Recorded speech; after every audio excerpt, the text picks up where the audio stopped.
Alrighty friends, we're back with Cycle for Tyco, and we are back at our Super 630 upgrade and challenge. And just today we're going to go ahead and test fit in the motor, and I'll be explaining that why next on Cycle for Tyco. From Tyco, of course. Okay, and welcome back to another 2 weeks. Now, like I said in the opening, this one's going to probably be really short because the whole purpose of this video is just to get this Athearn motor to fit into our Tyco. And I'll be honest, I have not had a lot of motivation the past week or so to get this done. I have a whole bunch of other projects on the table. So this might be the last bit of the challenge just for a while, because I've got other projects I need to work on, and right now everything's been taking the back burner with work. So how we're going to do this is, first of all, I got to figure out which side of the motor I want to use, and then to fit in the universals. I think this is going to be the way it's going to go in, with the flywheel in the back. But I can't really determine that, because although this motor fits in perfectly like so, in order to get it in the middle, I got these tabs from our first generation Tyco C-630 that are in the way. And I'm just going to grind that off with a Dremel so I can get it to fit in. And then when I get it in, I'll go ahead and I'll wire up the motor for DCC, and we'll probably put it in the top part of the cavity here if it fits, or in the bottom of the fuel tanks if it fits. Another fun issue that I've been having is I can't find my servo bend. And I know I put it somewhere, but I just don't remember exactly where I put the servo bend, and that's been driving me nuts. And that's also been killing my motivation. I mean, it happens with everybody. You can't find something, and so you decide, okay, I'm going to wind up just buying a replacement. It's no big deal. Then you buy the replacement, and you find out, oh, it was over here by the kitchen sink. Happens every time. So until I'm absolutely, thoroughly, and 100% certain that my servo bend is not here, which it is, I just don't remember where I put it, I'm not buying any servo bend at the moment. So let's go ahead and get our trucks out first so we have room to work with.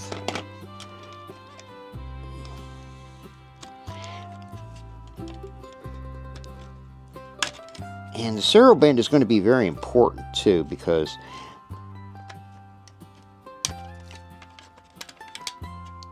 obviously this thing is going to need weight, and right now it weighs about nothing soaking wet. So let's get our Dremel going here.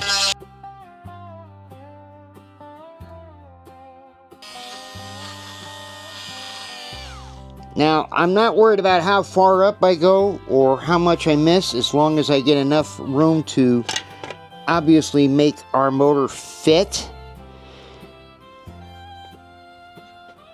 Yeah, it looks like I almost have to go all the way up to the top here, but we will see.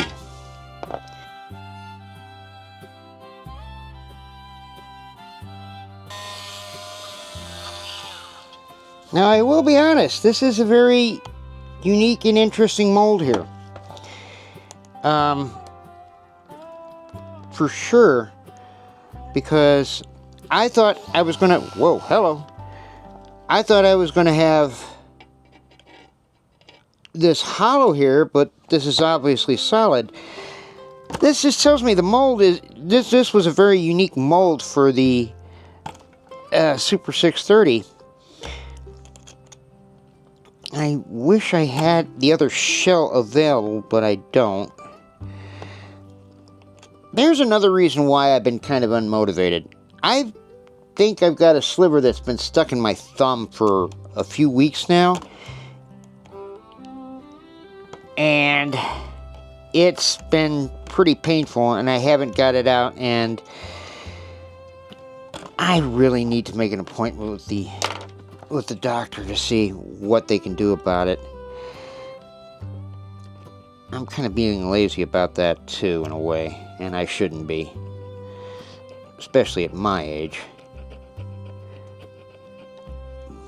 But when I was younger and I would get, you know, a sliver or something in my system, it would just be like, oh, well, you know, it's going to work itself out eventually. And they usually do. But lately, I have not had that wonderful opportunity. Now, you see what I'm doing here. I got some goop that was stuck around our grinding bit, and I'm just trying to get it off right now.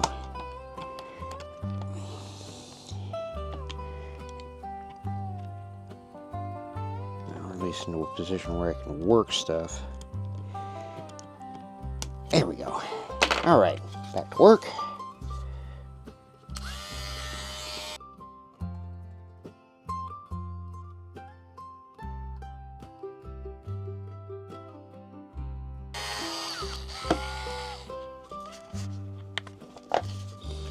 Okay, let's get the other side.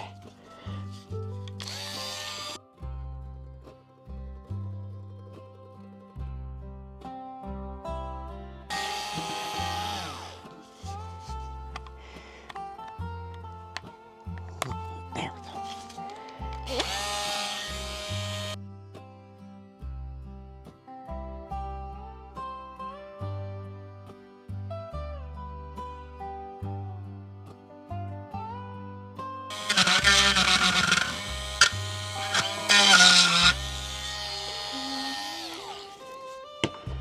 See if I can get that off with just a screwdriver.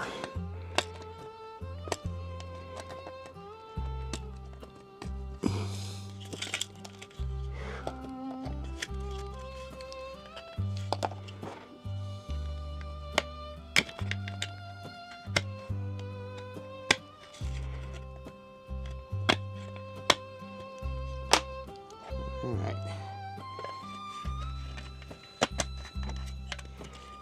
There we go. Our motor fits in nice and snug.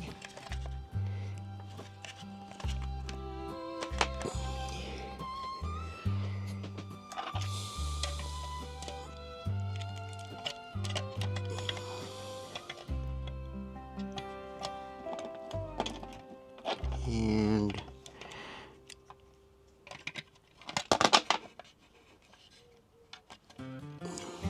looks like our universals are going to go in there nice and easy.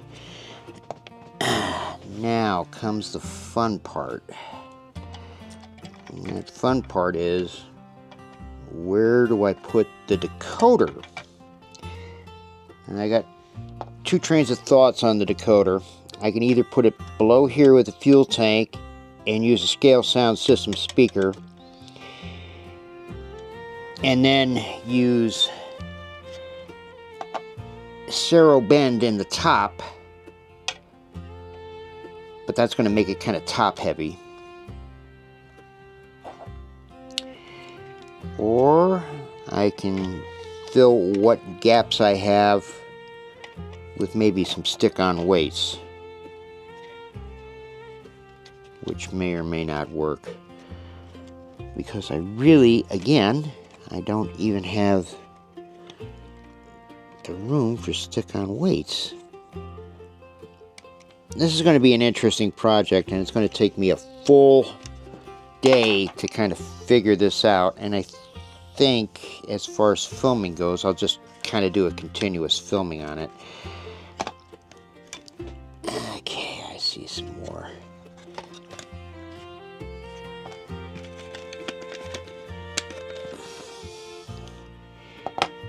Interesting. Just got to clean it up down here at the bottom a little bit more.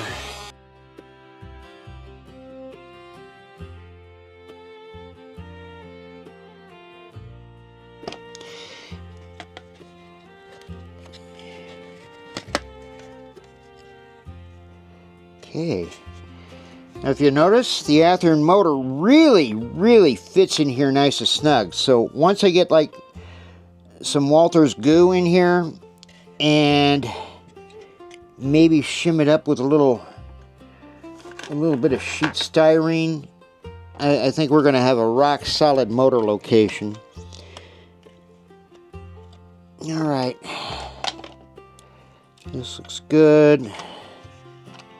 This looks good once I put this in. Now I'm using a lot of the original Model Power parts for this. Where did I put the... Oh, here it is. So I will be using the Model Power universals, the shafts.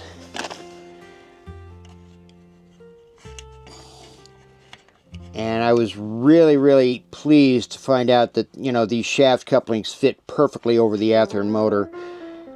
Now these are going to have to be cut down significantly due to the size of the Athearn motor. So this should be, for you, the viewer, a pretty decent tutorial about remotoring. At least I hope so.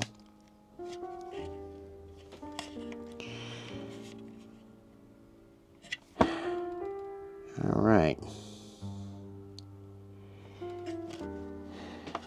So now we got to get our motor out. We got to put our trucks in relevance to the motor.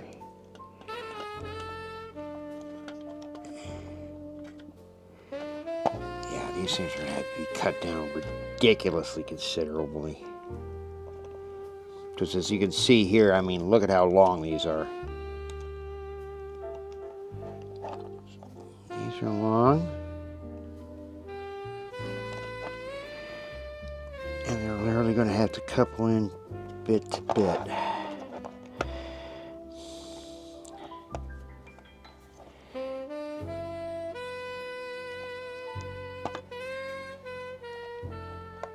I don't think these go...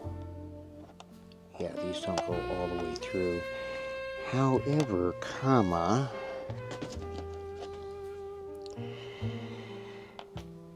These were the original Athearns.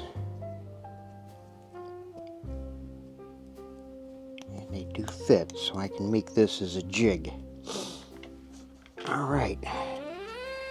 We'll be right back after these messages. Alright, so I went ahead, I cut this to make our little jig connection. I'm just going to use my Dremel today because I'm feeling kind of lazy.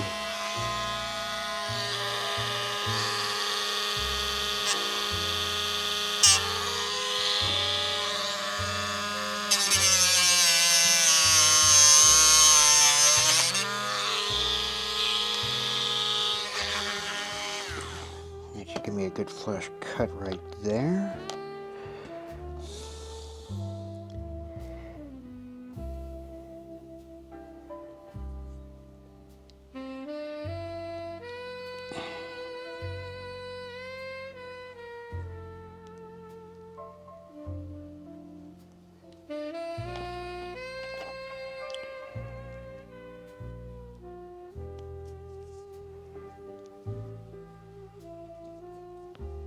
Go. There's our first one. Let's get our second shaft here.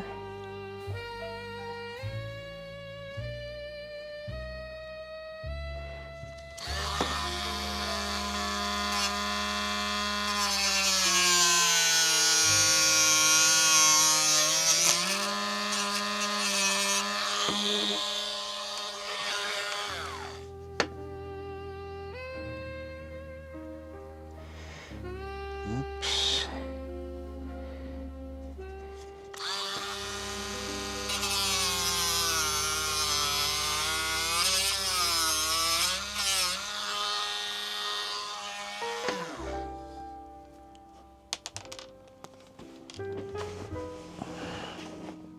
Oops. There we go.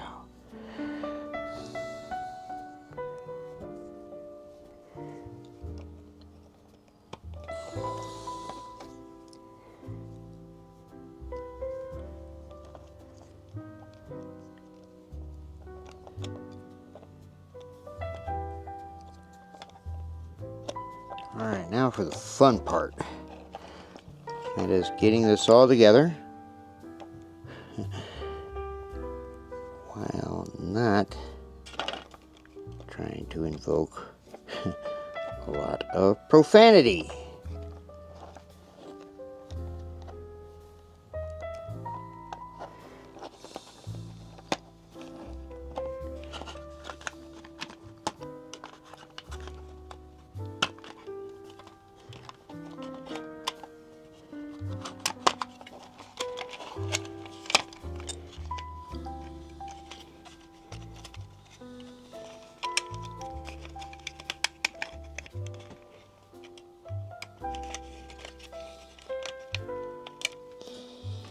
I'm glad I went with the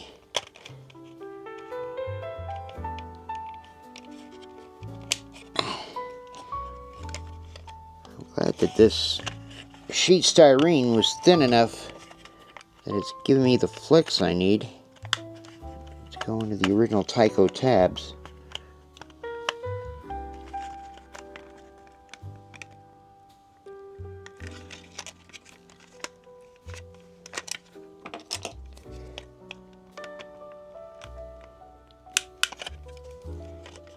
Oh, nice. All right.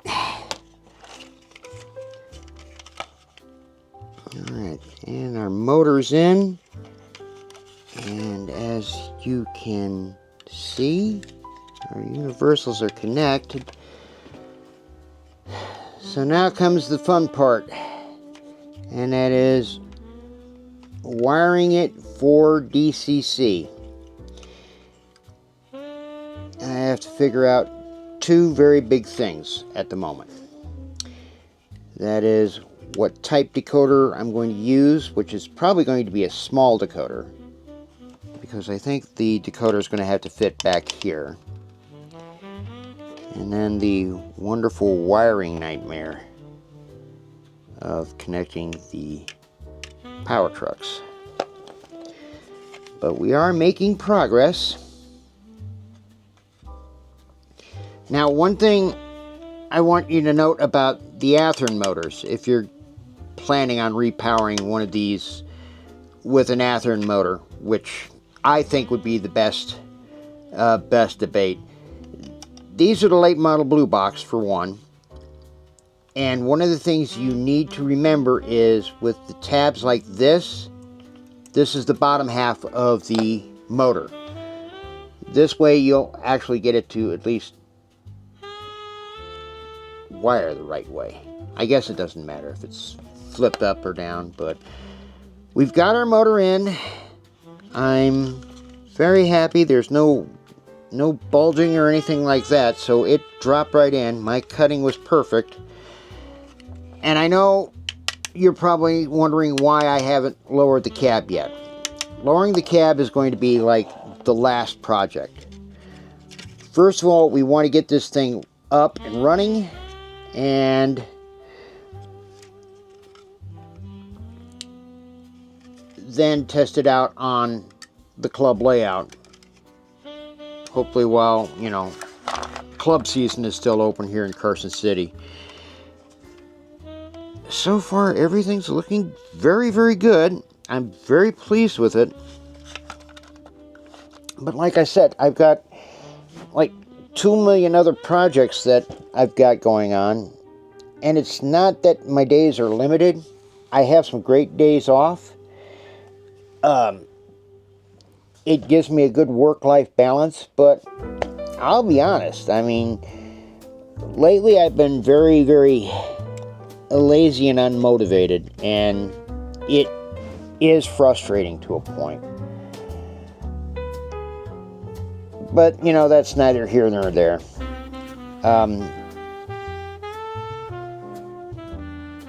But, I mean, yeah, you know, this is looking really, really good. So, hopefully in 2 weeks, we will have this all ready for wiring and DCC. I still haven't decided on a decoder yet. I might just go ahead and go with a TCS WOW. I'm really, really pleased with those. And I think with the TCS WOW and the Scale Sound System speaker, that this is going to sound pretty awesome. Questions? Is it really starting to look like our Tyco C-630? And then comes the next question. Is this thing at the right height? That's going to be a fun query. Well, we'll figure that out as we go along. It might be because this thing is warped due to the heat. And that's just one other thing that it's kind of like slowing me down here is the heat. Alright, so our motor is installed, our motor is ready. We're not going to goo it up just yet, but there's our next conversion. So if you have like one of these Phase 1 Tycos, you're hopefully going along with it. And until the next time, I am Psycho for Tyco.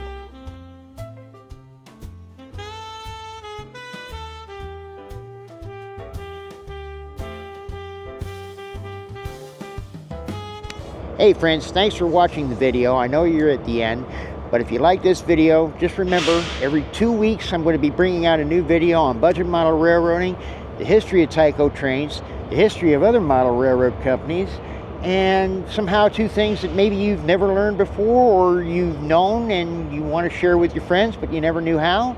Well, here's the way. All you got to do on this video is like, share, subscribe, and if you want notifications, hit the little bell there, which I still don't know how to do, but we'll figure it out eventually. But until then, hey, we'll see you in the next video, and I am Psycho for Tyco.